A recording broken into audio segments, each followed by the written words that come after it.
त्या ज्या पदावर काम करत होत्या, कार्यरत होत्या, त्या पदावर राहून हे असे अशोभनीय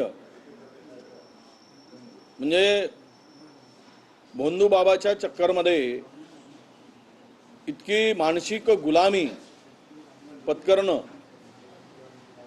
आणि त्या पदावर राहून महाराष्ट्रातील महिलांना त्या न्याय देऊ शकत नव्हत्या, ज्यांचा विश्वास ज्योतिषावर आहे, ज्यांचा विश्वास बंधुगिरीवर आहे, ज्यांचा विश्वास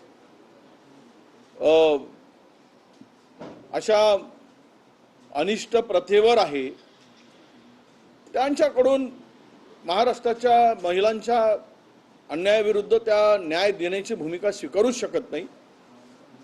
खरं तर त्यांचा राजीनामा झाला, पण आता या लिंगपिसाट खराताबरोबर असलेले बाकीचे काही नवरत्न जे आहेत, ज्यांचे फोटो किंवा त्यांच्याशी संपर्क येत आहे, आज त्यांची अफाट अशी प्रॉपर्टी आहे त्या बंधूंची, खरातांची, आणि या सर्वांची मला वाटतं की जे त्यांच्या संपर्कात आले त्यांचा सीडीआरच तपासला पाहिजे आणि सीडीआर तपासून काय काय कृत्य केलेत, काय काय संवाद झाला आणि कशा प्रकारे महाराष्ट्रामध्ये सत्तेमध्ये राहून अनेक मंत्र्यांनी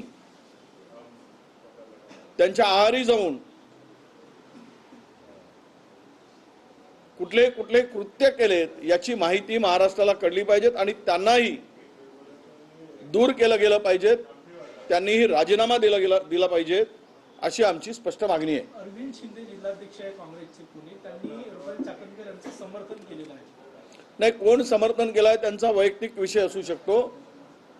अरविंद शिंदे कोण आहे, कुठला आहे, तो त्याचा वैयक्तिक असू शकतो संबंध अरविंद शिंदेचा, पण हे सर्व महाराष्ट्रातील काल पाहिलं आपण त्या बर्नेजींना केवढं ट्रोल केलं गेलं आणि ज्या पद्धतीनं हे सगळे त्या महाराजांच्यावर श्रद्धा ठेवून किंवा अंधश्रद्धा ठेवून, श्रद्धा कसली मोमलाची, अंधश्रद्धा ठेवून ज्या पद्धतीनं वागलेत त्यातून महाराष्ट्राची नाचक्की झाली आहे, सरकारची नाचक्की झाली आहे महाराष्ट्राच्या। त्यामुळे ही कारवाई इथपर्यंत आली। काल मला माहित झालं की हे प्रकरण ज्यांनी काढलंय त्यांनाच काल अटक केली, म्हणजेच खराताचं प्रकरण दाबायचं आहे असा एकूण सरकारचा इरादा दिसतोय। ज्यांनी हे प्रकरण उकरून काढलं किंवा माहिती लोकांच्या पुढे पोहोचवली, पोलिसांपर्यंत पोहोचवली, पोलिसावर या प्रकरणात प्रचंड दबाव आहे।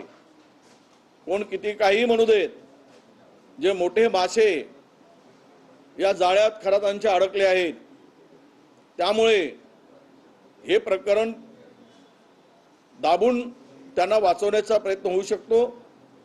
परवाच्या अधिवेशनामध्ये या खराताची वरात कशी निघेल हे आम्ही तिकडे सांगू। चाकणकरच्या राजीनाम्यामध्ये तिने वैयक्तिक कारणांना राजीनामा दिला असं म्हटलेलं, तुम्हाला वाटतंय वैयक्तिक कारण आणि यानंतर विरोधी पक्ष म्हणून कोण तुमच्या टार्गेट असणार राजीनामा?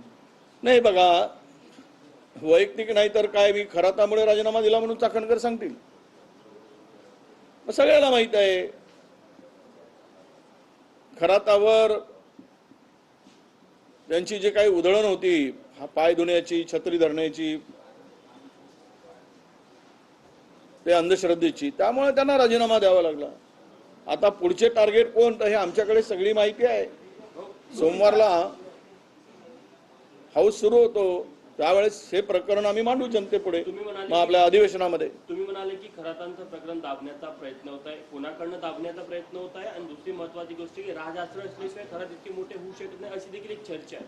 नाही, राजाश्रय तर प्रचंड मोठा आहे। जे अलीकडचे फोटो जे आलेत ते फोटो तर फार मोठ्या मोठ्या लोकांच्या बरोबरचे आले, त्यामुळे आता मी त्या फोटोवर असलेल्या लोकांचा उल्लेख करणार आहे, कारण AI बरोबरचे फोटो असू शकतात, पण जे काय दिसतंय त्यामुळे कोणाचं नाव घेणं योग्य नाही।